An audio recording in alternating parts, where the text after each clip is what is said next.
તમે જે વૈદિક વિવાહ કરો છો, અચ્છા. વૈદિક વિધિઓ સાથે અને લગ્ન ગીતો સાથે, તો એ કઈ રીતે કરો છો અને લગ્નમાં વિધિ કઈ હોય છે? લગભગ તો આ બધી આપણે અનુસરીને હોય છે, પણ હવે અહીંયાથી જે છે ને, અહીંયાથી જે ચાલુ થાય કે ભાઈ લગ્ન મંડપની અંદર વરરાજાનો પ્રવેશ થાય, ત્યારે વૈદિક પરંપરા એવી કહેવામાં આવે છે કે બ્રાહ્મણ જે છે નારાયણ સ્વરૂપની પૂજા થઈ છે અત્યાર સુધીની અંદર. એટલે નારાયણ અંદર મંડપની અંદર પ્રવેશ કરે છે.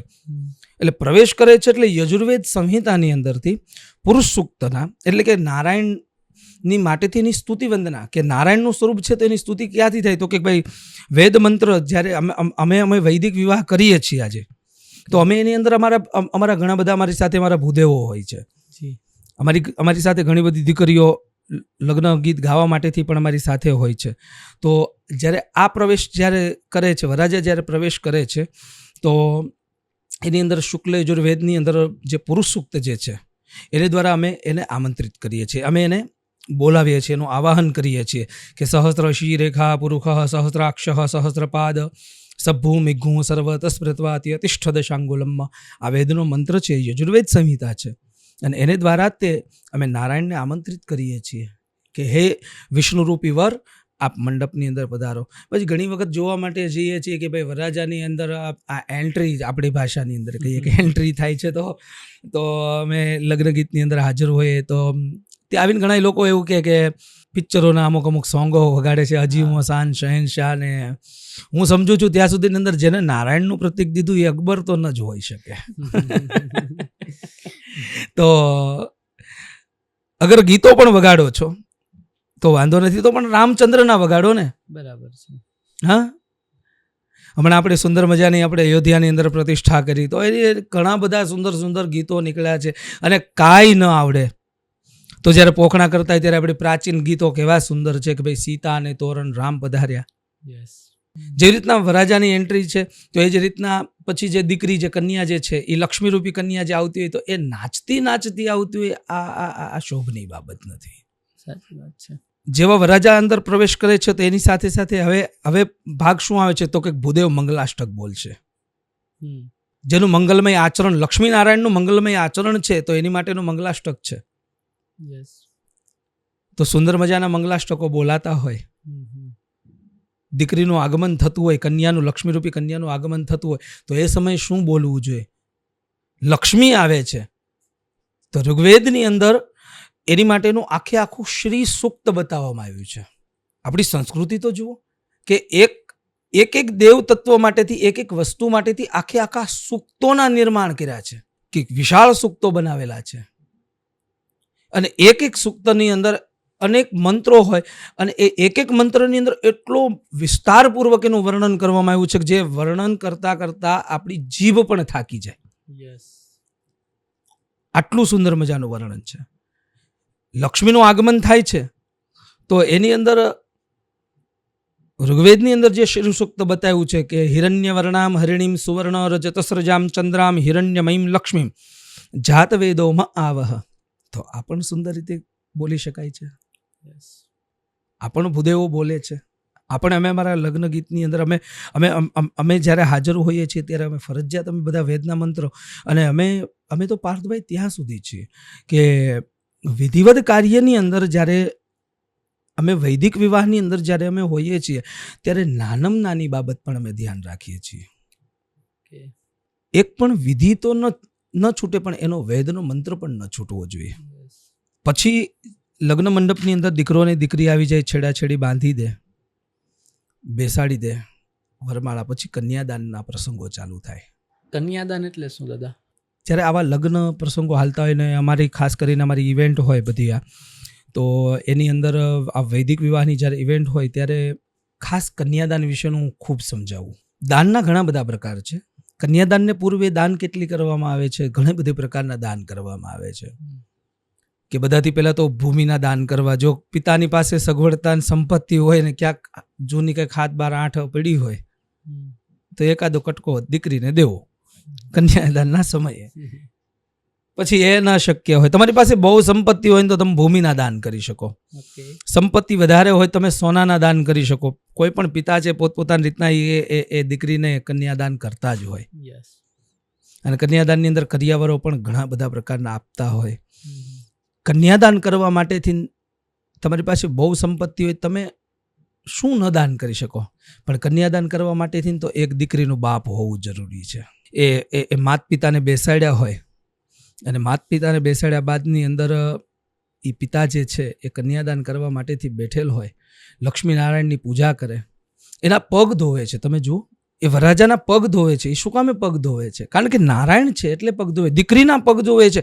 એ દિવસની અંદર હું સમજુ છું ને ત્યાં સુધી એ કન્યાના માત પિતાએ પોતાની કન્યાની પાસે માફી પણ માગવી જોઈએ. હું સમજુ છું ત્યાં સુધી. આમ માત પિતા માફી ન માગે, પણ માફી માગવી જોઈએ. કારણ કે એ કન્યાનું આપણે દાન કરવાનું છે. આ દુનિયાની અંદર, વિશ્વની અંદર મોટું મારી દ્રષ્ટિએ કોઈ દાન હોય ને તો એ કન્યાદાન છે. યસ. એ દીકરીના માત પિતાએ બંને હાથ જોડી અને એ દીકરીના આગળ એને માફી માગીને એટલું કહેવું છે કે બેટા, આજે તને 20 વર્ષની ઉંમર સુધીની તને મોટી કરી છે, તું રૂમઝૂમ પગલે તું હજી અમારા આંગણેની અંદર પહેલી તે પગલી પાડી હતી.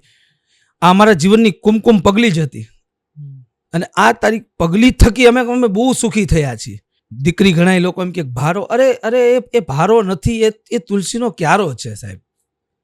દીકરી ક્યારે આવે? તમારા હજારો જન્મના પુણ્ય હોય તેથી તમારા આંગણે દીકરી આવે. એ કાલી ઘેલી ભાષાની અંદર, આ દુનિયાની અંદર હું સમજુ છું ત્યાં સુધી અંદર કદાચ મૂછે લીંબુ લટકતા હોય એવા પુરુષ હોય, હા, પણ એ ઘરે જઈ અને ખાલી આ દુનિયાની અંદર એને ખીજાવાનો અધિકાર કોઈનો છે ને તો એ બાપને દીકરી જ ખીજાઈ શકે. દવા લીધી?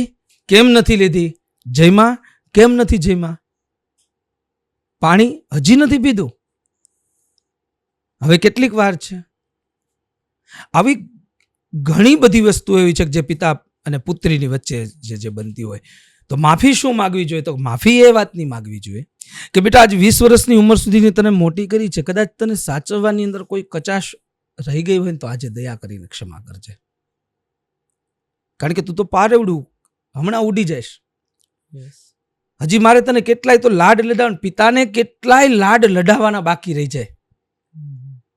હજી તો મારે તારી સાથે આનંદ કરવો હતો, હજી મારે તારી સાથે તારી દરેક મનોકામના મારે પરિપૂર્ણ કરવી હતી, પણ આમાં કોઈ કચાશ રહી ગયો તો તું મને દયા કરીને ક્ષમા કરજે.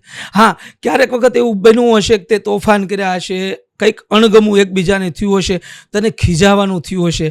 અરે દીકરી છો, નો જ ખીજાવાય, નો જ તારી ઉપર હાથ, પણ ક્યારેક ઉપડી તે ગયો હોય, પણ આજે માફી માગીએ છીએ.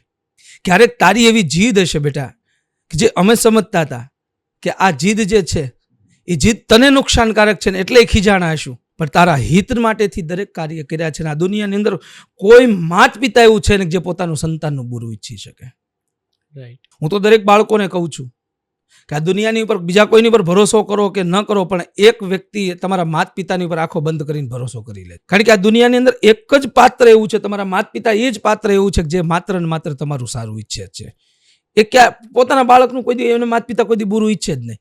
જ્યારે કન્યાદાનનો આવો પ્રસંગ ચાલતો હોય અને આવા પ્રસંગની અંદર હું તો લોકોને એવું કહું છું કે ભાઈ, તમારા બધાને આંગણે કંકોત્રી આવે છે, તો એ કંકોત્રી આવે છે તો એ કંકોત્રીની અંદર છેલ્લે આપણે આખી કંકોત્રી વાંચતા નથી, ખાલી આપણે એ જોઈએ છીએ કે ભાઈ નામ અમારું છે, સર્વો આમાં લખ્યું છે, કેટલા વ્યક્તિનું લખ્યું છે, પછી નીચે દરેક કંકોત્રીની અંદર કે ભાઈ એવું લખ્યું કે તમે નવ દંપતીને આશીર્વાદ આપવા માટેથી પધારશો જી. યસ.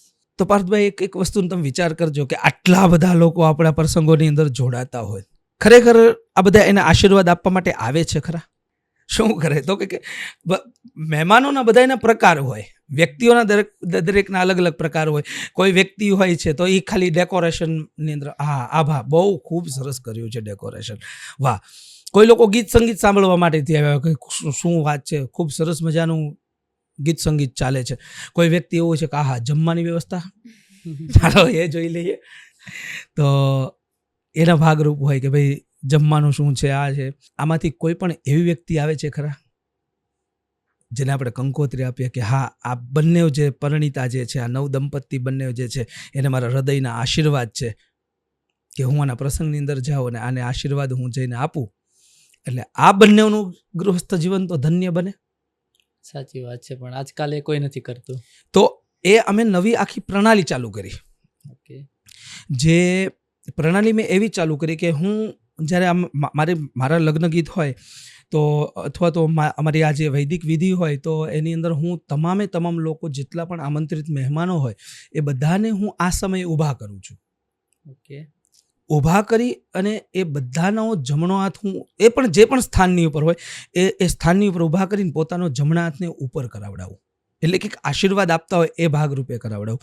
અને જે સ્થાનની ઉપર બેઠા છે ત્યાંથી હું એમ કહું કે તમે તમારા હૃદયની અંદર એવો તમે એક આશીર્વાદ તમે ઉત્પન્ન કરો કે આજે બંને નવ દંપતી જે છે ને એ ખરા અર્થની અંદર એનું ગૃહસ્થાશ્રમ ધન્ય બને. જી. જે કન્યાદાન દેવા માટે બેઠા છે એને ખરેખર તાલીઓથી વધાવો. એ શું કામે તાલીઓથી વધાવવાનું કારણ છે? કારણ કે સાહેબ 20 વર્ષ પોતાને આંગણે દીકરી ઊભી કરી દીધી છે. આજે મોટી કરી હોય, રમતી, આનંદ કરતી. ઘણી વખત આપણે એવું સાંભળ્યું હોય કે ભાઈ દીકરીવાળાએ ઝૂકીને રહેવું. હું સમજુ છું ત્યાં સુધી નહીં. કારણ કે તમે કન્યાદાન લેવા માટેથી આવ્યા છો તો લેનારનો હાથ તો નીચે જ છે, યસ, આપનારનો ઉપર છે. હોય ને, આપણે વસ્તુ લેવી છે તો આપણે આમ નીચો જ હાથ રાખવો પડશે. 100%. અને દેનાર હશે એ કેમ હશે? તો કે એનો ઉપર હાથ હશે. તો દીકરીવાળાને ઝૂકીને રહેવું આ વાત નથી. કન્યાદાન તો સમજાવીએ ને એટલું ઓછું છે. આપણે કાઠિયાવાડની એક કહેવત છે, કદાચ મૂછે લીંબુ લટકતા હોય ને તો આ સમય એવો હોય કે જ્યારે દીકરીની વિદાય થતી હોય, જ્યારે દીકરીના કન્યાદાન હાલતું હોય ને ત્યારે પિતાએ થાંભલી પકડીને રોવા મળે. આપણે હસ્તમેળાપનું શું મહત્વ છે? જી હા, કન્યાદાનનો જ ભાગ છે. એ એટલો સુંદર ભાગ છે કે લક્ષ્મીરૂપી કન્યા અને વિષ્ણુરૂપી વર જ્યારે એ એકબીજાની સાથે વિવાહિત થવા માટેથી જ્યારે બેઠા છે, વિધિ ચાલે છે, ગોર મહારાજ એની રીતના મંત્રો બોલે છે, અગ્નિની સાક્ષી આપણું આખું કર્મ ચાલતું હોય, બ્રાહ્મણના વચને આપણું આખું કર્મ ચાલતું હોય, ત્યારે પિતા જે છે એ દીકરીનો હાથ લઈ અને વરરાજાના હાથની અંદર એ આપે છે. એટલે કે એક તો બધાથી પહેલાં તો એક વસ્તુ એક છે કે હસ્તમેળાપનો અર્થ એવો થાય કે પિતા જે છે એ એમ કહેતા હોય કે આજથી આ અમારી દીકરીની તમામ જવાબદારી હે નારાયણ તમારી છે. ઓકે. પહેલો અર્થ તો આ. બીજો અર્થ કે એ દીકરીનો હાથ જે છે જ્યારે વરરાજાના હાથની અંદર આવે ત્યારે પિતા જે છે એ માત્ર ને માત્ર હાથ ન આપતા હોય, એ પોતાનું કાળજું કાઢી, હૃદય કાઢી અને જમાઈના હાથની અંદર આપીને એમ કહેતા હોય કે આને અમે અમારી હાથની હથેળીની અંદર અમારી આ દીકરીને રાખી છે અને જતન કરીને હાચવજો. સમાજની સાક્ષી હસ્તમેળાપ હોય ત્યારે એ પિતા જે છે એ સમાજની અંદર વેવાય વેલાને એમ કહેતા હોય કે કદાચ બોલું ચાલું કાંઈ પણ વસ્તુ થાય ભવિષ્યની અંદર મારી દીકરીને અમુક વસ્તુ કદાચ ન પણ આવડતી હોય, પણ એ ભૂલ એની નહીં હોય, એ ભૂલ તમે અમારી ગણજો. બે આત્માનો મિલન છે હસ્તમેળાપ. એ હસ્તમેળાપ એટલે બે પરિવારનું મિલન છે. હસ્તમેળાપ એટલે બે એવા પાત્રોનું મિલન છે કે જે એકબીજાને જાણતા નહોતા, અજાણતી વ્યક્તિના હાથની અંદર પિતા પોતાની દીકરીનો હાથ સોંપી દે. જે આપણે જેમ વાતચીત કરી કે તમે આખા પ્રસંગની અંદર કોઈ પણ તમે શુભ સમય તમે ન સાચવો, પણ ખાસ કરીને હસ્તમેળાપનો સમય તમારે શુભ સાચવો. કન્યાદાન કરે તો કન્યાદાનની સાથે આટલા પ્રકારના દાન હોય છે કે ગાયોના દાન, શક્યતા હોય તો ગાયોના દાન કરવા, ઓકે.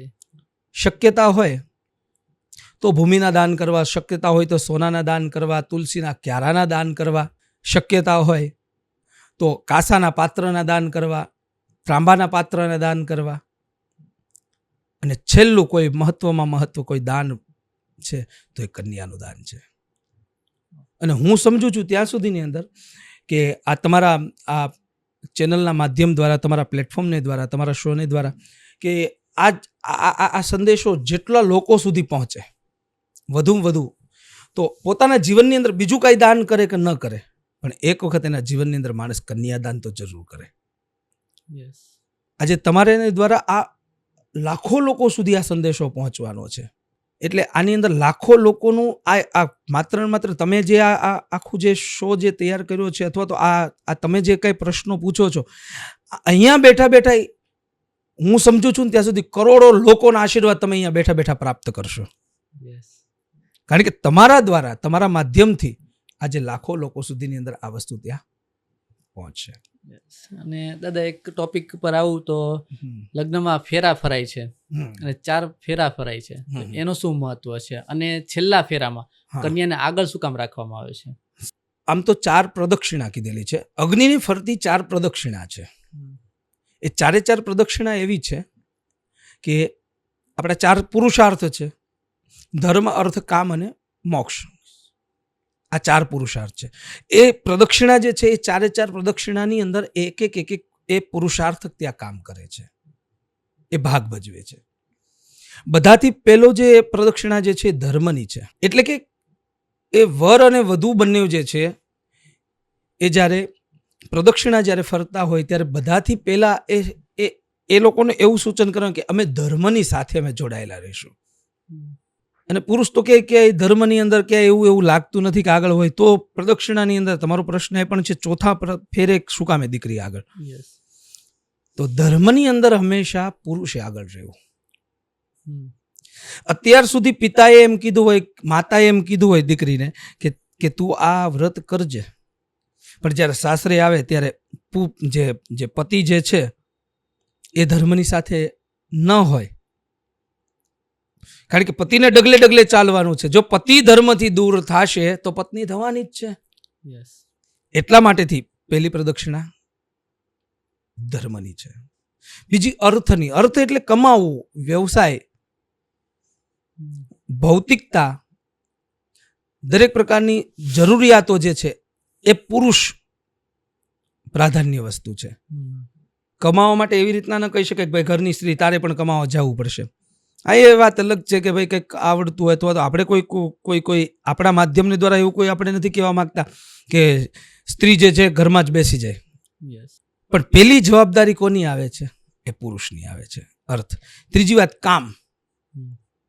તો કામની અંદર પણ પુરુષ જ આગળ હોવો જોઈએ.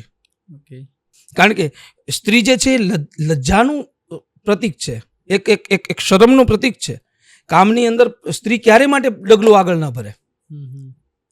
કામ માટેથી હંમેશા પુરુષનું પ્રથમ પગથિયું હોવું જોઈએ. પહેલું ડગલું એનું જ હોવું જોઈએ. પહેલી પહેલ એની જ હોવી જોઈએ. અને છેલ્લી પ્રદક્ષિણા જે છે મોક્ષની છે.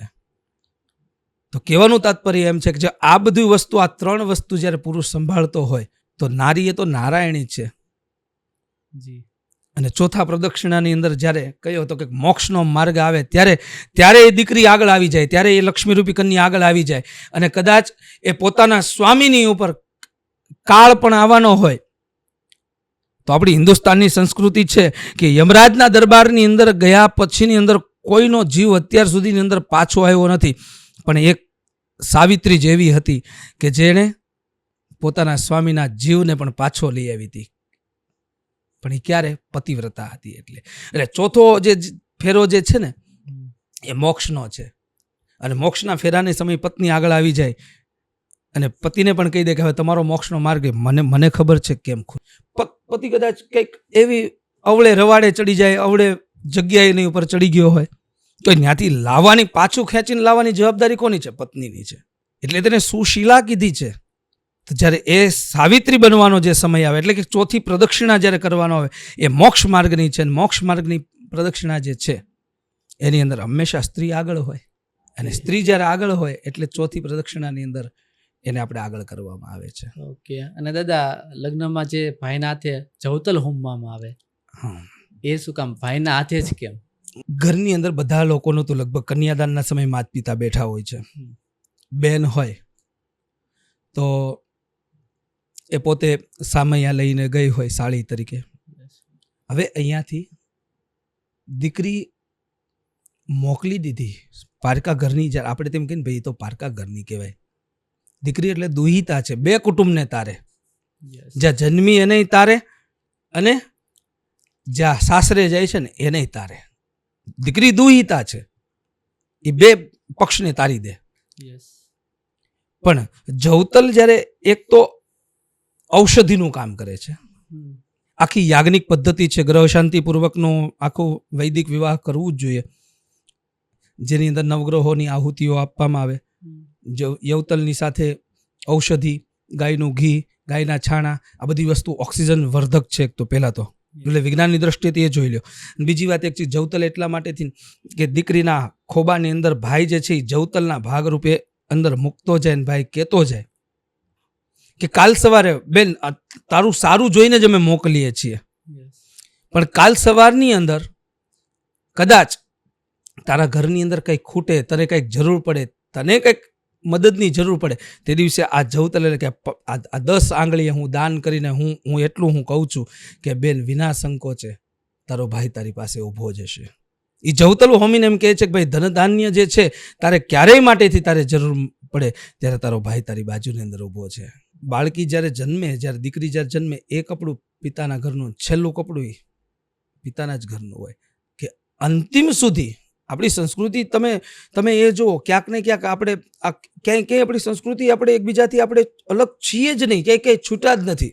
અગ્નિ જે હોય છે, જે ચોરીનો અગ્નિ જે હોય છે, એનો જ અગ્નિ પેલા સાથે લઈને જતા હતા. પછી ઈ અગ્નિનું શું કરતા તો કે ઈ અગ્નિ જે છે એ ચૂલાની અંદર ત્યાં પધરાવતા, એની ઉપર રસોઈ થતી, આપણે રોજ અગ્નિને ભારતા. આગળ નાની એવી ગમાણ બનાવી હોય એની અંદર અગ્નિ ભારે, ઈનો જ અગ્નિ જ્યારે એ દીકરી જે છે એ અંતિમ વેળાએ જ્યારે જાય ને, જ્યારે એ જ અગ્નિ લેવામાં આવે. ચોરીનો જ અગ્નિ હોય છે. તો આપણી સંસ્કૃતિ ક્યાંય એવી છે નહીં કે જે એકબીજાથી કે છૂટી જાય. અને ભાઈ તો એ સૂચન કરે કે બેન આ જવતલનો અર્થ એ થયો કે એક તો સમાજની સંમતિ અમે તારા વિવાહ કરીએ છીએ, અને જવતલ હોમીને અમે એક પ્રકારે આપણી ભાષામાં કહીએ કે સાઇન કરીએ છીએ કે બેન અડધી રાત્રે જરૂરિયાત પડે ભાઈને યાદ કરજે. મનની અંદર જેથી કુવિચાર આવે તે દિવસે અડધી રાત્રે ભાઈને યાદ કરજે, તે દિવસે તારો ભાઈ તારી સમક્ષ આ જવતલ હોમીને એક સાક્ષી પૂરે છે. અને આપણા કેટલા પ્રાચીન આવા તો ગીતો છે. એક ગીત એવું છે આપણું પ્રાચીન, બહુ ગવાય છે, બહુ બધાની મેં મોઢે સાંભળેલું પણ છે કે પેલું જવતલ હોમે માડી જાયો વીર, પહેલું જવતલ હોમે માડી જાયો વીર, કરમને સંજોગે ભાઈ બેન જુદા રે થયા. ભાઈ એવો સંકેત કરીને કહેતો હોય કે જીવત જવતલ જીલી લેને મારી બેન, જવતલ જીલી લેને મારી બેન, આપણે બે એક જ માના બાળ, આપણે બે એક જ માના બાળ, કરમને સંજોગે ભાઈ બેન જુદા રે થયા. વાહ દાદા વાહ. પ્રસંગ માંગલિક હોય પણ કરુણતા એટલી બધી સમાયેલી હોય, એટલી બધી છુપાયેલી હોય કે ભાઈ બેન બંને હારવારના નાના મોટા થયા હોય. ઘણી વખત બેન નાની હોય તો ભાઈને એટલો હેરાન કર્યો હોય, અથવા તો હેરાન તો ના હોય પણ એકબીજાની સાથે મસ્તી મજાકને આનંદ કરતા હોય. ઘણી વખત એના ચપ્પલની અંદર, એક ચપ્પલની અંદર બંને ભાઈ બેન ઝઘડ્યા હોય, એક નાનું એક બોક્સ હોય એની અંદર ચોપડા મૂકવા માટેથી, અથવા તો આ બેગ મારી છે, આ કપડાં મારા છે, આવું ઘણી બધી વસ્તુ થઈ હોય. પણ જ્યારે છેલ્લે અંતિમ સમયે જ્યારે આ વેળા એવી છે કે જ્યારે જવતલભાઈ જ્યારે હોમે ત્યારે એમ કે બેન કદાચ હજી કંઈ તને આપવાની અંદર બાકી રહી ગયું હોય તો જવતલે હું તને હજી હું તને એમ કહું છું કે આ જવતલને હજી કંઈ ઘટે તો ભાઈ તરીકે એમ કહેતો કે હજી હું બેઠો છું. આ જવતલનું પ્રતીક છે. સપ્તપદી એટલે શું? ઘણી ખરી જગ્યાની પર એવું કહે છે કે ભાઈ અમે ઓલા પડે કહેતા ત્યાં તો અમે 7 ફેરા જોયા છે. આવું તમે પાર્થભાઈ જોયું જશે.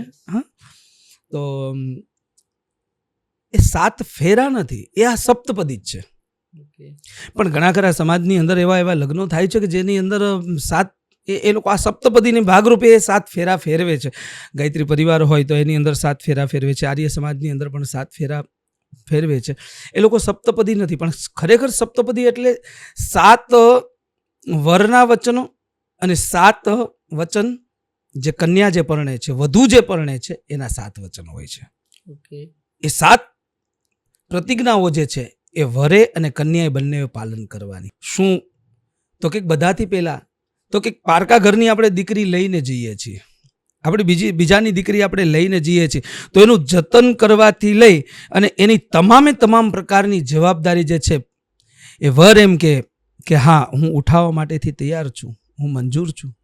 કન્યા પૂછે કે કાલ સવારની અંદર સમય એવો આવશે, આજે તમારી પાસે બહુ બધી સંપત્તિ છે પણ કાલ સવારે નહીં હોય, તમારે બીજું કોઈ તમારે કામકાજ કરવું પડશે, તો પુરુષ કે હા એ હું કરવા તૈયાર છું. કન્યા એમ કે કદાચ મારા માતા પિતાની ઘરે મને લાડકોડથી ઉછેરેલી છે, તમે પણ મને એટલો હેત સ્નેહ પ્રેમ બધું જ વસ્તુ આપશો, પણ ક્યારેક વખત મારો પરિવાર જે છે એ ત્યાં આવે તો એને જોઈને તમારા મનમાં શું ચાલશે? ત્યારે પુરુષે એવું કહેવાનું છે કે હા તમારો જે પરિવાર જ્યારે આવે ને ત્યારે એની આગતા સ્વાગતાથી લઈ અને એનું ઋણ સદા સર્વદા માટેથી મારી ઉપર છે. એ કયું ઋણ? તો કે કન્યાનું દાન લીધેલું છે, એના ઘરની અમે લક્ષ્મી લીધેલી છે, તો એ ઋણ કઈ રીતે હું એનું ઉતારી શકું એની જરૂર કોશિશ કરીશ. વળી પાછું એવું પૂછવામાં આવે કે ક્યારેક વખત મારા પરિવારને, દીકરી આવું પૂછે કે મારા પરિવારને કંઈક જરૂર પડે તો એની માટેથી આપ શું કરશો? તો કે તમારા પરિવારની અંદર મેં એ પરિવારની દીકરી લીધી છે, મારા માવતર જ્યારે તમને દીકરી તરીકે સ્વીકારતા હોય તો એ પરિવારનો દીકરો બનીને હું એને ઊભો રહીશ. મારી સંપૂર્ણ જવાબદારી હું વિધિવત કાર્યપૂર્વક નિભાવીશ. અર્થ કમાવા માટેથી, પૈસા કમાવા માટેથી, ક્યારેય માટેથી હું તમારી ઉપર હું કોઈ પણ ભાર રૂપે નહીં થવા દઉં. પ્રતિજ્ઞા વરને લેવાની છે, એ જ પ્રકારે દીકરીને પણ લેવાની છે. તો પૂછે છે કે વર પૂછે છે કે ભાઈ તમને હું મારા અર્ધાંગીની, મારા પત્ની બનાવીને ઘરે લઈને જાઉં છું, મને જે મન ભાવતા સ્વાદિષ્ટ વ્યંજનો હોય આવા આપે શીખવા જોશે અથવા તો બનાવીને મને ભોજન કરાવવા જોશે. તો પત્નીની જવાબદારી આવે છે કે એમ કે છે કે હા હું તમને દરેક પ્રકારના વ્યંજનો, ભોજન બનાવીને હું તૈયાર કરીને તમને જમાડીશ. પત્ની એમ કહે છે કદાચ તમે પરદેશની અંદર કમાવા માટેથી જાઓ, હા, તો ઘરે પત્નીને કઈ રીતના રહેવાનું છે? તો કે હું ઓછું ભોજન લઈશ, કોઈ સાજ શ્રૃંગાર નહીં સજું, કેશને ખુલ્લા રાખીશ અને સદા સર્વદા માટે હું તમારી પ્રતીક્ષા કરીશ, તમારા વિયોગની અંદર હું બેઠી રહીશ. ફરી પાછો આપ અર્થ કમાઈને, પૈસા કમાવીને આવો ત્યાં સુધી, અને જ્યાં સુધી આ વિયોગ જે છે એ સંયોગની અંદર જ્યાં સુધી પરિવર્તિત ન થાય, બદલી ન જાય ત્યાં સુધી હું આપની પ્રતીક્ષા કરીશ. અન્યત્ર કોઈ પણ પુરુષના સંસર્ગની અંદર હું પણ નહીં આવું. એવી જ રીતના તમે અર્થ કમાવા માટેથી જાઓ છો તો મારું ને તમારું મન જ્યારે આજે એક થયું છે તો આ જ્યાં સુધી યાવત ચંદ્રો દિવા કરો, જ્યાં સુધી સૂર્ય ને ચંદ્ર રહે ત્યાં સુધીની અંદર આપણા બંનેનું ગૃહસ્થાશ્રમ ધન્ય, આની કીર્તિ ગવાય, આવી કોશિશ આપણે બંને કરીશું. આવી સુંદર મજાની સપ્તપદી છે, 7 પ્રતિજ્ઞા છે. જોરદાર. કે એકબીજાની સાથે ટૂંકમાં મનને જીતવું જરૂરી છે, બીજું કંઈ છે નહીં. કે એકબીજાના મનને સમજી જાય કે ભાઈ પુરુષ ઘરે થાકેલો આવે છે, અથવા તો પુરુષને મોઢાને જોઈને સ્ત્રી સમજી જાય કે ખરેખર આની મસ્તકની રેખા શું કહેવા માગે છે. આજે મોઢું પડી ગયેલું છે તો આની ઉપર માત્ર ને માત્ર ખાલી કામનો બોજો જ નહીં હોય, આનો સાંસારિક આની ઉપર કંઈક બોજો આવ્યો હશે, કંઈક આને માનસિક એટલો, કંઈક આર્થિક રીતના કંઈક અટવાડા. જ્યારે એ સ્ત્રી સમજી જાય સાચા અર્થની અંદર, એ જ પત્ની. પણ દાદા એક કન્ફ્યુઝન છે. જી. ઘણી જગ્યાએ 4 ફેરા ફરે, ઘણી જગ્યાએ 7 ફેરા, તો ખરેખર 4 છે કે 7 છે? છે 4 જ તે. પણ મેં જેમ કીધું આ સપ્તપદી જે છે ને, વાસ્તવિકતા જે છે એ સપ્તપદી છે. ફેરા જે છે, પ્રદક્ષિણા એ 4 છે. ઓકે. અને કેમ છે તો કે આપણી કહેવત હતી કે ભાઈ અગ્નિની સાક્ષી ને બ્રાહ્મણ ને વચને અમે કામ કર્યું છે. યસ. કે અગ્નિ સાક્ષી એટલે કે આપણે ત્યાં અગ્નિ પ્રગટાવેલો છે, એને ફરતી આપણે પ્રદક્ષિણા કરીએ છીએ એટલે અગ્નિની સાક્ષી થયું. પુરુષાર્થ 4 છે, એ ફેરાનું 4 પ્રતિક. સપ્તપદી એટલે 7 આવી પ્રતિજ્ઞા લેવાની છે કે હા અમે એકબીજાને વિનમ્રતાપૂર્વક આ સ્વીકારીએ છીએ. ઓકે. આજ સપ્તપદીને, આજ 7 ફેરાની જે અત્યારે ઘણી ખરી મેં જેમ વાત કરી કે ઘણા ખરા લોકો એવું કહે છે કે ભાઈ 7 ફેરા ફરવા. ના, 7 ફેરા નહીં, 4 જ પ્રદક્ષિણા 4 બતાવી છે. આજે કંસાર જમાડવામાં આવે છે, એ શું કામ જમાડવામાં આવે છે? એક તો લક્ષ્મીનારાયણના વિવાહ થયા છે અને કઈ શુભ કાર્ય કરતા હોય અથવા તો આવું કોઈ વસ્તુ જે છે કંસાર, એક તો પહેલાં તો કંસાર જે છે એ બંનેનું ભોજન જ છે. મીઠાઈ જ ખવડાવવાની છે એકબીજાને. અત્યારે તો શું થાય, 2 થી 3 વખત આમ ચમચી આમ મડાડે ને પછી વળી પાછા ફોટા પાડીને મૂકી દે, ખાતા નથી. પણ ખરેખર ખાવાનું જ છે એ વસ્તુ, ઓકે કે આટલી વિધિ પત્યા પછીની અંદર પછી ભોજન છે. ઓકે અને કંસાર એ મુખ વિષ્ટીકરણ છે, એટલે કે એકબીજાનું મીઠું મોઢું કરાવવું. હમ, કંસાર એ મીઠું મોઢું કરાવવા માટેથી છે જી કે આટલો સુંદર મજાનો પ્રસંગ જે છે, હવે છેલ્લે એક વર વિધુ એકબીજાને મીઠા મોઢા કરાવી દીધા. આવી પ્રતિજ્ઞાઓ એકબીજા પાળવા માટેની પ્રતિજ્ઞાઓ લઈ ચૂક્યા. સપ્તપદી થઈ, હસ્તમેળાપ સુંદર રીતે થયો. હવે છેલ્લે તો કે હવે એકબીજાને મીઠા મોઢા કરાવી દઈએ, અને મીઠા મોઢા કરાવીને પછી સમાજના દરેક લોકોને તરફ કે ભાઈ હવે અમે બંને એકદમ રાજી છીએ, ખુશ છીએ, અને અમે ભોજન હવે ગ્રહણ કરીશું. ઓકે દાદા, સ્ત્રીને સિંદૂર પૂરે છે એ શું કામ, અને મંગલસૂત્ર શું કામ પહેરાવે? સિંદૂર જે છે એ સૌભાગ્યનું ચિહ્ન છે. સિંદૂર જે છે એ કદાચ તમે કોઈ સ્ત્રી જે હશે અથવા પુરુષ જે હશે એ ભગવાનને ચડાવશે ને તોય છતાં એની સૌભાગ્યની રક્ષા ઈશ્વર કરે છે. એ સિંદૂરની અંદર એ તત્વ પડ્યું છે. જી બીજી વાત એક છે કે દરેક સૌભાગ્યવતી નારી જે છે, જો અપરિણિત ઈ હશે તો એને શેથાની અંદર નહીં પૂરવું હોય, પણ પરિણિત થયા પછીની અંદર તો દરેકે શેથાની અંદર સિંદૂર પૂરવું છે. કારણ કે એ સૌભાગ્યની રક્ષા ઈશ્વર કરે છે. એના સૌભાગ્યના દર્શન ત્યાંથી થાય છે. જી મંગલસૂત્ર એટલા માટેથી છે કે મંગલમય કામના છે, એ મંગલનું સૂત્ર છે, અથવા તો એ સૌભાગ્યનું ચિહ્ન છે કે આજથી લઈ અમે પતિ પત્ની તરીકે સ્વીકાર છીએ એકબીજાને. તો આ મારી અર્ધાંગીની જે બને છે એને હું સૂત્રના દ્વારા હું બંધનયુક્ત કરું છું, એટલે કે હું બાંધું છું એને. ઓકે અમે એકબીજાના બંધનની અંદર આવીએ છીએ. આ મંગલમય સૂત્ર દ્વારા હું એને બંધન યુક્ત કરું છું, હું મારી સાથે એને બાંધું છું. આ માંગલિક કાર્ય માટેથી જ. મંડપ વધાવવો, મામાટ વધાવવો અને કન્યાના હાથે થાપા એ શું કામ મરાવવામાં આવે છે? જી, આ બધી આખી વિધિ પતી જાય ને પછી છેલ્લે દીકરા દીકરીને અખંડ સૌભાગ્યવતીના આશીર્વાદ આપે. જી આપણે લક્ષ્મીને નારાયણનું સૌભાગ્ય આપણે કહીએ છીએ, જી આપણે ઇન્દ્રાણીનું સૌભાગ્ય કહીએ, જેનું અખંડ સૌભાગ્ય જે છે ને એનું સૌભાગ્ય આપણે કહીએ છીએ. કૃષ્ણ રૂકમિણીનું સૌભાગ્ય આપણે કહીએ છીએ, બ્રહ્મા સાવિત્રીનું સૌભાગ્ય આપણે કહીએ છીએ, આપણે શંકર પાર્વતીનું, શિવ પાર્વતીનું આપણે સૌભાગ્ય કહીએ છીએ. એટલે કે આના જેવું સૌભાગ્ય અમને પ્રાપ્ત થાય. પછી લક્ષ્મીનારાયણના જ્યારે વિવાહ થતા હોય ત્યારે તમામ પ્રકારના દેવતત્વનું ત્યાં આવાહન થયું હોય. યસ ગણપતિથી લઈને તમામ પ્રકારના દેવતત્વ ત્યાં હાજર હોય, ઉપસ્થિત હોય. એટલે હાથની અંદર ચોખાના દાણા લઈ એ મંડપને વધાવે. તમે કદાચ જોયું હશે કે એ ચોખા એ આમંત્રિત દેવી દેવતાને કહે છે કે અમારી લગ્ન વિધિની અંદર આપ પધાર્યા છો, અમને આશીર્વાદ આવા આપ્યા છે, પણ હવે આપ તમારા સ્થાનને ગ્રહણ કરો અને અમને આશીર્વાદ આપનારા બનજો. મંડપ વધાવો આ એક ભાગ રૂપે એવો છે. ઓકે અને એની સાથે બીજી વસ્તુ જોવા માટેથી જઈએ તો મામાટ વધાવો એટલે કે એ મમત્વતાનું એક પ્રતીક છે કે પિતાના ઘરેથી આપેલો કરિયાવર, દરેક કરિયાવરને ચાંદલો કરીને ચોખા લાગીને આપણે શુભ આ માનવામાં આવે છે કે એને વધાવી લેવું જોઈએ.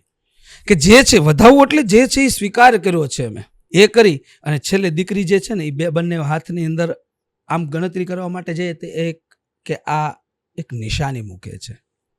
પણ મારી દ્રષ્ટિએ હું વિચાર કરું ને ત્યાં સુધીની અંદર દીકરી એવું પણ સૂચન કરતી હશે કે બંને કંકોવાળા હાથ કરીને, પહેલાં તો કઈ એગ્રીમેન્ટ કે એવું કંઈ હતું નહીં, પણ દીકરી જે છે ને એ પિતાના ઘરની ઉપર આમ થાપા મારીને ભાઈને સમાજને બધાને કહેતી જતી હોય કે આજ દિવસ સુધીની અંદર તમે મને મોટી કરી, મારી દરેક ઈચ્છાઓ તમે પૂર્ણ કરી છે, મેં જે માગ્યું એ દરેક વસ્તુ મને આપી છે. અત્યારે હવે આ ઘરથી હું વિદાય લઈને જાઉં છું, આ ઘરેથી હું અત્યારે બીજા ઘરની અંદર હું જવા માટે તૈયાર થઈ છું. એટલે છેલ્લે મારા 2 થાપા મારીને હું એટલું કહેતી જાઉં છું કે આજથી મારા પિતાની સંપત્તિની અંદર હું ક્યારેય ભાગ પડાવવા નહીં આવું. મને તમે જે આપ્યું એ મેં મામાટ વધાવી લીધો છે, મેં જે કરિયાવર આપ્યો એને મેં સ્વીકાર કરી લીધો, મેં માગ્યું એટલું આપ્યું છે, અને નથી માગ્યું એની કરતાં વિશેષ મને દીધું છે. પણ છેલ્લે જે છે હવે આજથી હું આ થાપા મારીને હું અહીંયાથી જાઉં છું ને હું એમ કહું છું કે પિતાની સંપત્તિની અંદર ભાઈ હું ક્યારે માટે ભાગ પડાવવાને નહીં આવું. પ્રતીક આ પણ ગણી શકાય. દાદા બધી વિધિઓ પતી જાય ને પછી એન્ડિંગમાં મેં જોયું છે કે ભૂદેવ છે ને આકાશમાં દર્શન કરાવે છે વરવધુને. એ શેના દર્શન કરાવે છે? ક્યાં વાત! આ લગભગ કોઈ લોકોને ખબર જ નથી. યસ. બહુ ઓછા લોકોને ખબર હશે, ઘણા ખરા લોકોને કંઈ ખબર નથી કે જ્યારે આખું પરણેતર પતી જાય ને, આખી લગ્ન વિધિ પતી જાય ને, જી. પછી જે ભૂદેવ હોય ને એ આકાશમાં દર્શન કરાવે, એ ઉત્તર દિશા તરફ કરાવે. ઓકે. આખી લગ્ન વિધિ જે છે એ પૂર્વ પશ્ચિમ એ રીતના થતી હોય, જી. પણ આ એક જ વિધિ એવી છે કે જે ઉત્તર દિશા તરફ મુખ રખાવવામાં આવે અને એના દર્શન કરવામાં આવે. એટલે ઉત્તર દિશાની અંદર શું કામે? કારણ કે ત્યાં ધ્રુવનો તારો ચમકે છે. ઓ. આ બહુ ઊંડાણપૂર્વકનું છે, લગભગ કોઈને ખબર પણ નહીં હોય જી જી. કે ત્યાં ધ્રુવના તારાના ત્યાં દર્શન કરાવે છે. અને એ જે ભૂદેવશ્રી જે છે એ એવું સૂચન કરે છે કે તમે બંને આજે પરણિત થયા છો, તમારો ગૃહસ્થાશ્રમમાંથી તમે શરૂઆત કરવા માટે, શુભારંભ કરવા માટે જાઓ છો, તો જેવી ધ્રુવની અંદર સ્થિરતા છે, જેવું ધ્રુવનું અવિચળ પદ છે, એવું જ અવિચળ પદ તમારું બંનેવનું બને, એવી જ સ્થિરતા તમારી બંનેવની રહે, અને એટલી ધૈર્યતાપૂર્વક તમે તમારા ગૃહસ્થાશ્રમને ધન્ય બનાવો. અને આવો સુંદર મજાનો જે આ પ્રસંગ જે છે એ તમે બંને દીપાવ્યો છે, તો આ ધ્રુવ જેવી સ્થિરતા તમારા બંનેની રહે એ માટેથી દર્શન કરાવે છે. ક્યાં વાત છે. પૈડું શું કામ સિંચવામાં આવે છે? આ પૈ સિંચવું કે આવી કોઈ વસ્તુ કઈ શાસ્ત્ર પ્રમાણભૂત વાત નથી કે આવું કરવું જ તે. જી. પણ જ્યારે એ પૈ સિંચવામાં આવે ને ત્યારે પહેલાં તો ઘીથી પૈ સિંચતા. એટલે લાકડા હોય ને એના જ આખા પૈડા બનાવ્યા હોય, રાત્રિના સમયે વેલડું હાલ્યું જતું હોય, અવાજ ન થાય એટલે એ જે ઘી જે છે ને એ ત્યાં ઓઇલ જેવું કામ કરતું. એક તો ઓકે. બીજી વાત એક છે કે જે વેલડું નીકળ્યું છે, લક્ષ્મીનારાયણ જાય છે, જે રથની અંદર લક્ષ્મીનારાયણ જાય છે, રથની પૂજા થવી જોઈએ. કારણ કે કોઈ સામાન્ય રથ નથી, એ લક્ષ્મીનારાયણનો રથ છે, તો એ રથની પણ પૂજા થવી જોઈએ. લક્ષ્મી અને નારાયણનું વાહન કયું તો કે ગરુડ તરીકે એની પૂજા થવી જોઈએ. ઓકે.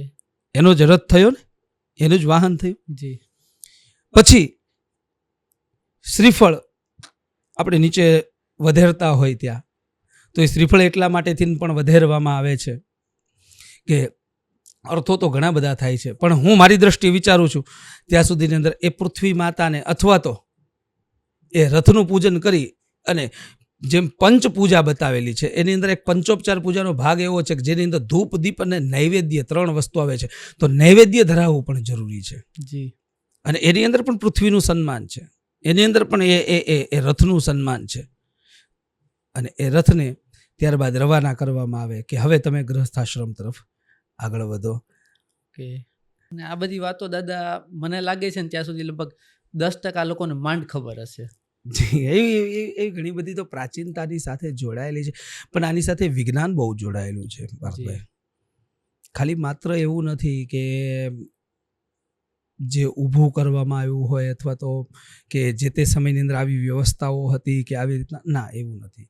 પણ એના અર્થો, વસ્તુ ભલે ગમે એટલી પ્રાચીન હોય પણ અર્વાચીન સમસ્યાનો પણ ઉકેલ એ જ લાવી શકે. યસ. વસ્તુ ભલે પ્રાચીન હોય પણ અર્વાચીન હાલના સમસ્યાનો ઉકેલ એની પાસે પડ્યો જ હોય છે. અને દાદા અત્યારે બહુ ઓછા લોકો આ વૈદિક વિવાહ કરાવતા હશે, અને આ વિડીયો જોયા પછી ઘણા બધા લોકોના ફોન આવશે કે ભાઈ અમારે પણ વૈદિક વિવાહ કરવા છે. જી હા. તો હું તમારો જ રેફરન્સ આપવાનો છું કે ઘણું ખરું તમારી પાસેથી અમે જાણ્યું છે. તો લોકોને વૈદિક વિવાહ કરવા હોય તો તમારો કોન્ટેક્ટ ક્યાંથી કરી શકે? હવે એક તો પહેલાં તો મારો સાચો સંપર્ક જે છે એ હવે આપના જ માધ્યમ દ્વારાથી હું એમ જ કહીશ કે પાર્થ નાવડિયા એમને મળી લેશું. અને બીજું કે હું હંસ સોસાયટીની અંદર રહું છું. ઓકે. બીજું કે મારો સંપર્ક નંબરથી લઈને બધી જ વસ્તુ આપની પાસે મળી રહેશે. અને મારી કરતાં વિશેષ હું સમજું છું ત્યાં સુધીની અંદર હવે આટલું મોટું આપણે એકબીજાની સાથે ચર્ચાઓ કરી અને વાતચીત કરી તો ઘણું ખરું મારે સમજાવવું નહીં પડે, એનાથી વિશેષ તો તમે લોકો સમજાવી પણ દેશો કે આ સુંદર છે અને ખરેખર કરવું જ જોઈએ. જી. કે આની અંદર આગળ વધવું જ જોઈએ. વચ્ચેનો ભલે એક સમય એવો વયો ગયો પણ વળી પાછું ધીરે ધીરે વૈદિકતાની અંદર લોકો પાછા વળવા મળ્યા છે. 100%. અને મને લાગે છે ત્યાં સુધી લગભગ એક ટાઈમ એવો આવશે કે પાછી જે જૂની પરંપરાઓ છે ફરી એકવાર ચાલુ થશે. હા 100% કેમ નથી. આજે તમે જો લગ્ન પ્રસંગ હોય કે કોઈ પણ પ્રસંગ હોય તો એની અંદર પેલા આપણે ચાકડા બધા એમને ગામમાંથી ગોતીને મારતા ને વેલડું શણગારતા નહીં. તો હવે અત્યારે જુઓ આવી ગયું છે વળી પાછું ચાકડા મારેલા હોય, Yes. ઘરે ઘરે શણગાર હવે એનો થઈ ગયો. બળદગાડું હા એ બી પાછું હા એ આવ્યું. એ પણ પાછું આવ્યું. Yes. એની અંદર અત્યારે ઘોડાગાડી કરતા વધારે રેન્ટ બળદગાડાનું હોય છે, એટલી ડિમાન્ડ છે. ક્યાં વાત. તો એટલે આપણે વળી પાછા એ તરફ આપણે પ્રયાણ કર્યું છે, આપણે એ તરફ વળી પાછા વળ્યા છીએ. અને સૌથી પ્રાચીન તો વૈદિક જ છે, યસ સૌથી પ્રાચીન તો આના સંસ્કારો જ છે. યસ એનાથી વધારે વિશેષ કોઈ જૂનું છે જ નહીં. બધાથી જૂનામાં જૂની હોય તો એ ઋષિ પરંપરા જ છે. ઋષિ પરંપરાથી જૂનું તો કંઈ છે જ નહીં. અને એક વસ્તુ એવી છે પાર્થભાઈ કે જે જૂનું જે છે ને, અથવા તો જ્યાંથી શરૂઆત થઈ છે ને, આનો ક્યારે અંત હોય જ નહીં. ના હોય. એટલે આ વધવાનું દિવસે ને દિવસે, આમાં કંઈ ઘટવાનું છે નહીં. એટલે આપણે માધ્યમને દ્વારા પણ ખૂબ લોકો સુધી આ વસ્તુ પહોંચે, ઘર સુધી પહોંચે. હું તો એમ કહું છું કે આ જે તમારા દ્વારા દરેક લોકો સુધી જો આ પહોંચે ને, તો એનાથી વિશેષ બીજું કઈ પણ વસ્તુ નથી. જી દાદા, એક મસ્ત સોંગ થઈ જાય જ્યારે પરણીને જતા હોય છેલ્લે, ત્યારે દીકરીને સંકેતો બધા બતાવે છે. તો કેવા કેવા સંકેતો હોય છે કે આદર્શ પીપળો, આદર્શ દાના ખેતર. આવા આપણા લગ્ન ગીતો જૂના સુંદર મજાના કહે. બધા કે બતાવે કે અહીંયા આંબલી પીપળી રમતા હતા, આ દશની અંદર જવાથી ત્યાં આ પ્રકારે આપણે ગોરમાં પૂજા છે. આ તરફની અંદર આપણે બધા એકબીજાની સાથે સંતાકુકડી રમતા હતા. હા, પણ એક જ્યારે દીકરી જે છે એ વિદાય થતી હોય ત્યારે એની સૈયરો બધી ગાતી હોય તો શું ગાય એની સૈયરો? એના ઘરના પરિવારના એના બધા વડીલોને બધા કહેતા હોય કે એક આવ્યો તો પર દેશી પોપટો, એ તો કાંઈ લાવ્યો એજી ચૂંદલડીની જોડ રે, ધૂતારો અમને ધોતી ગયો. હે કે એક ચૂંદડી, વિચાર તો કરો કે એક ચૂંદડી ઓઢાડી એટલે દીકરી પારકી. તું તારો ધૂતી ગયો. હા, એક ચૂંદડી ઓઢાડી. એ દીકરીનું કેટલું સમર્પણ, કેટલું કે બેની બાએ મેલ્યા ઢીંગલાને, મેલ્યા પોતિકા, બેની બાએ મેલ્યા કઈ સૈયરૂનો સાથ રે, ધૂતારો અમને ધોતી ગયો. ક્યાં બાત છે. કે એ દીકરી કેટલું છોડે છે, કેટલું મૂકીને જાય છે. બેનપણીને મૂકી દીધી, નાની રમતી હતી, આનંદ કરતી, કિલોલ કરતી હતી, પોતાનું ગામનું પાદર, અરે ઘર મૂકી દીધું બાપનું. જી. અને આવો દિવ્ય જ્યારે આ લક્ષ્મી નારાયણનો, અને હું સમજુ છું ત્યાં સુધીની અંદર જો આવો ગૃહસ્થાશ્રમને ધન્ય બનાવવો હોય ને, તો ખાલી સમજણપૂર્વકનું ખાલી જીવન જીવાઈ જાય એટલે ગૃહસ્થાશ્રમ ધન્ય બની જાય. જી. વિશેષમાં કંઈ તમારે હોય તો આપ જણાવો. બસ દાદા, આજે ઘણું બધું તમારી પાસેથી જાણવા મળ્યું, શીખવા મળ્યું. અને ખાસ તો અત્યારની જનરેશનને પણ કહીશ કે પોસિબલ હોય તો એકવાર વૈદિક વિવાહ જરૂરથી કરજો, જેથી કરીને આપણી સંસ્કૃતિ જળવાઈ રહે, આપણી જે જૂની રૂઢિઓ છે એ જળવાઈ રહે. અને ખાસ એના ફાયદાઓ ઘણા ખરા દાદાએ કીધા છે. દાદા, થેન્ક યુ સો મચ અમારા પોડકાસ્ટમાં પધારવા માટે. તો ફરી મળીશું એક આવા જ નવા પોડકાસ્ટ સાથે. તો આજના અમારા પોડકાસ્ટમાંથી તમને ઘણું બધું જાણવા અને શીખવા મળ્યું હશે. આવનારા સમયમાં ઘણા બધા વ્યક્તિઓને મળવાના છે અને ઘણા બધા પોડકાસ્ટ ઉતારવાના છે. તો બન્યા રહેજો અમારી ચેનલમાં. તો એ બધા પોડકાસ્ટને જોવા માટે અમારી ચેનલને સબસ્ક્રાઇબ કરવાનું નહીં ભૂલતા, અને આ વિડીયોને લાઈક, શેર અને આના પર કમેન્ટ કરવાનું તો જરૂરથી ભૂલતા નહીં. તો ચાલો ફરી મળીએ એક આવા જ નવા વિડીયો સાથે. Bye bye.